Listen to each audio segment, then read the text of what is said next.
একটা দিকের কথা বলছেন, একটা কি আল্লাহর সাথে সম্পর্ক করতে হবে। এক নম্বর কি ইসলামী আন্দোলনের যারা কর্মী হবে তাদের সম্পর্ক কাদের সাথে থাকবে?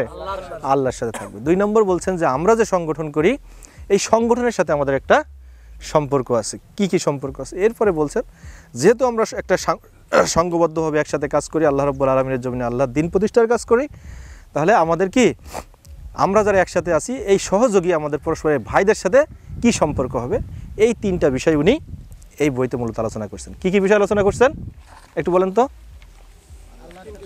আল্লাহর সাথে সম্পর্ক, 2 নম্বর সংগঠনের সাথে সম্পর্ক, 3 নম্বর সহযোগীদের সাথে সম্পর্ক, আমাদের যারা সহযোগী আমরা পরস্পর কাজ করি নাকি। আচ্ছা, আল্লাহর সাথে সম্পর্ক ভিতরে উনি কি বলছেন? আল্লাহর সাথে সম্পর্কের ভিতরে উনি 4টা কথা বলছেন। কয়টা কথা বলছেন?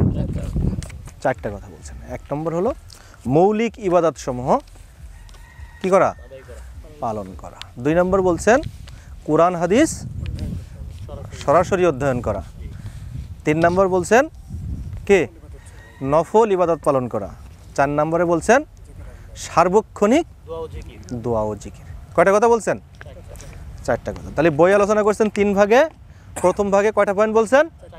4টা। তাহলে আমরা আসেন এক এক করে যাই নাকি সামনের দিকে। যেহেতু মুজাহিদ ভাই কেক পৌঁছেছে, খাওয়া দাওয়া করে আসছি তো, তাহলে 15-20 মিনিট সময় পাওয়া যাবে তো নাকি?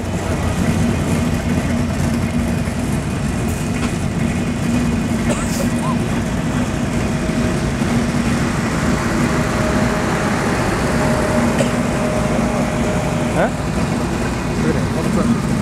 50 মানে ভাই 50-এ আসবে এখানে?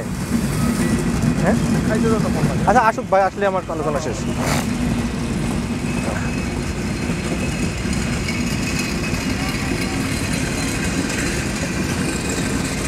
ট্রেন